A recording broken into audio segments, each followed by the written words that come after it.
Bismillah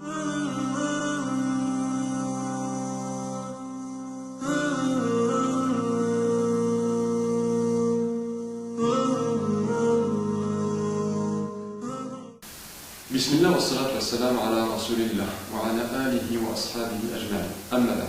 Mes très chers frères et mes très chères sœurs en islam, c'est avec un très grand plaisir que je vous retrouve aujourd'hui afin d'aborder avec vous un nouveau sujet, une nouvelle thématique traitant de notre belle et noble religion. En effet, nous allons parler aujourd'hui du jour du sacrifice.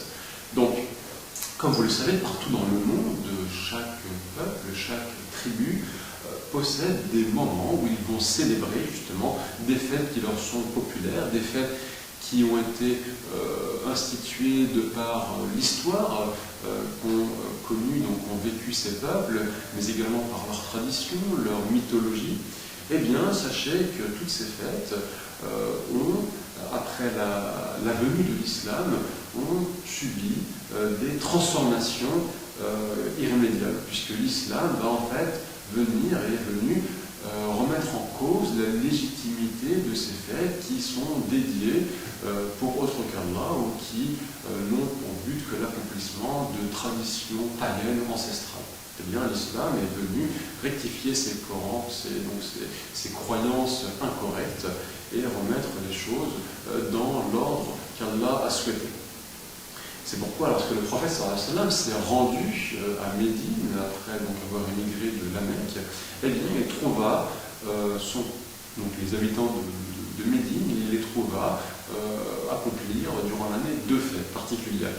Et c'est alors que s'opéra une certaine opération de substitution lorsqu'il leur fit l'annonce suivante en leur disant « Vous aviez l'habitude de fêter 2 jours, Allah vous a donné en échange mieux que cela, le jour de la rupture du jeûne et le jour du sacrifice. » Aussi, sachez que cette fête du sacrifice, qui est donc le sujet que nous allons traiter aujourd'hui, cette fête du sacrifice reflète la place importante, très importante, du tawhid dans notre religion, puisqu'en effet, tout sacrifice ne doit se faire qu'en vue d'obtenir la satisfaction d'Allah, le Tout-Puissant. Alors, c'est également cette fête du sacrifice montre à quel point le musulman est soucieux de mettre en avant les rites qu'Allah lui a ordonnés. Cette fête du sacrifice donc, a été instituée par Allah et le prophète sallallahu alayhi wa sallam nous a montré comment la célébrer. Et elle rompt ainsi elle est donc en rupture totale avec les fêtes païennes qui étaient instaurées donc précédemment chez ces peuples. Alors, cette fête va avoir un message qui permettra de se rapprocher de la voie de droiture qui a été tracée donc, par notre prophète Mohammed sallallahu alayhi wa sallam. Et c'est un sacrifice qui remonte bien plus loin que ceci, puisque cette fête du sacrifice remonte quelque part donc à l'histoire du prophète Ibrahim lorsque Allah donc, a fait la mention du sacrifice qu'il lui a ordonné d'accomplir envers son fils Ismaël.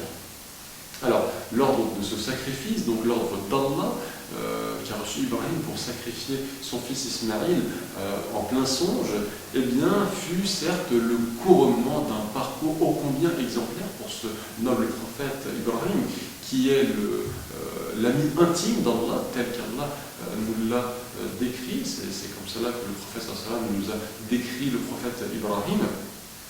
Eh bien, le prophète Ibrahim n'a eu, comme nous le savons, de cesse d'appeler son peuple justement à Allah, et il n'a eu de cesse donc d'appeler les gens qui étaient le plus proches de lui à l'unicité, tel que ce fut le cas avec son père. Alors, afin de comprendre en fait la signification et les leçons de spiritualité que l'on peut tirer de cette fête, eh bien, il convient de bien redécouvrir, de bien comprendre quels sont les tenants et aboutissants de ce récit qu'Allah nous fait du prophète Ibrahim dans son noble livre.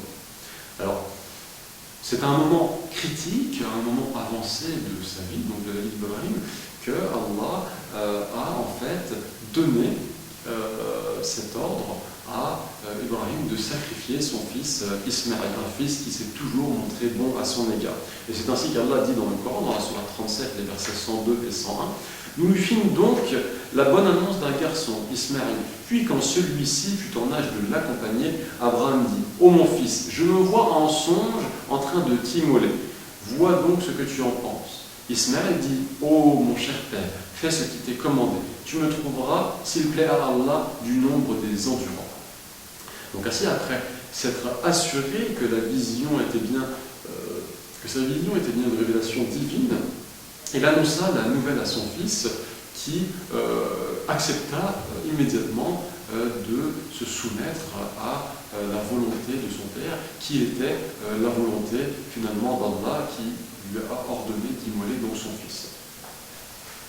Alors, voyons à présent quelles sont les différentes choses, les différentes recommandations qui ont attrait donc à cette fête. Alors, bien entendu, il s'agit avant toute chose de proclamer la grandeur d'Allah, à commencer du début du mois de Dhul Hijjah, puisque cette fête du sacrifice a lieu le 10e jour de ce mois, donc le mois du pèlerinage. Et donc, il convient de commencer à proclamer la grandeur d'Allah au début de ce mois, et ce jusqu'au 3e jour, après donc le 10e jour de ce mois. Alors on peut utiliser entre autres des formules comme celle qui suit, Allahu Akbar, La ilaha illallah, Wallahu Akbar, Walillahi alhamd. Donc il est recommandé aux hommes de répéter cette formule ou d'autres formules rapportées dans la tradition prophétique, que ce soit donc chez soi, que ce soit dans les rues, dans les marchés, etc. Alors maintenant, pour aborder le jour de la fête de manière plus spécifique, eh bien, il s'agit pour les musulmans d'accomplir durant ce jour une prière communautaire dans un endroit spacieux, propre, bien dégagé, éloigné des habitations. Alors il s'agit vraiment d'une prière communautaire au sens premier du terme, puisque tout le monde est encouragé à y participer, hommes ou femmes, personnes d'un âge avancé, personnes plus jeunes.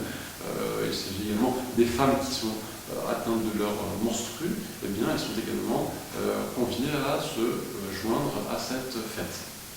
Alors il s'agit également pour les musulmans de prendre un grand bain, le rousse, durant cette journée, et pour les hommes de se parfumer et de se revêtir de leurs plus beaux vêtements. Maintenant, en ce qui concerne le fait de se rendre à la prière, eh bien, contrairement à ce qui se fait pour la fête de l'Aïd, de la rupture du jeûne, du mois de Ramadan, eh bien, le serviteur devra cette fois-ci retarder le fait de manger quelque chose, c'est-à-dire qu'il devra s'abstenir de toute nourriture avant donc l'accomplissement de la prière, contrairement donc justement au jour de l'Aïd al-Fitr, donc à la fin du mois de Ramadan, et le premier jour donc, du jour de Shawwal, eh bien, il est recommandé de manger avant d'aller se rendre à la prière, de manger donc sur le chemin. Alors, en ce qui concerne maintenant la prière, eh bien, il est convenable donc de l'accomplir en groupe derrière l'imam qui va donc prononcer dans un deuxième temps, cette fois-ci un sermon, et accomplir dans un premier lieu la prière. Contrairement justement au jour du vendredi où l'imam commencera par prononcer justement un sermon et accomplir dans un deuxième temps la prière. Alors, en ce qui concerne le sacrifice, puisqu'il s'agit du jour du sacrifice, eh bien, il s'agit d'un acte majeur, effectivement, dans notre religion, le fait de sacrifier une bête pour Allah. Et cet acte d'adoration doit être voué exclusivement pour notre Seigneur. Ainsi, il convient aux musulmans d'essayer, donc s'il en a les moyens, d'accomplir cet acte très recommandé, et il doit éviter toute forme d'ostentation dans ses actions, en n'exposant pas, par exemple, ses bêtes devant chez lui pour attirer l'attention des passants. Alors, d'autres comportements en porte-à-faux avec justement cette croyance sincère envers Allah devront être évités. C'est pour cela qu'Allah a dit dans la sourate numéro 22, le verset numéro 37, « Ni leur chair, ni leur sang n'atteindront Allah. mais ce qui l'atteint de votre part, c'est la piété. Ainsi vous les a-t-il assujettis afin que vous proclamiez la grandeur d'Allah, pour vous avoir mis sur le droit chemin, et annonce la bonne nouvelle aux bienfaisants. Ainsi, donc, une fois que cette fête sera terminée, il conviendra aux musulmans de revenir chez lui par un chemin différent de celui qu'il a emprunté pour s'y rendre. Et donc le reste de la journée, il conviendra pour lui de la passer avec ses proches, les gens qu'il aime, et de proclamer effectivement auprès des autres les bienfaits dont Allah l'a comblé, et d'essayer de le remercier le plus possible donc durant cette journée. Et c'est pourquoi nous demandons à Allah qu'il nous aide à méditer sur le sens des versets du Coran, et en particulier sur ce récit d'Ibrahim avec son fils Ismaïl. Et nous demandons à Allah qu'il fasse de nous des gens qui accomplissent sincèrement leurs actions en vue d'obtenir sa satisfaction. Et notre dernière parole sera donc de demander à notre Seigneur qu'il fasse descendre sa prière et ses miséricordes sur le prophète Mohammed, mais également sur sa famille, ses compagnons et sur tous ceux qui l'ont suivi dans le bien jusqu'au jour du jugement.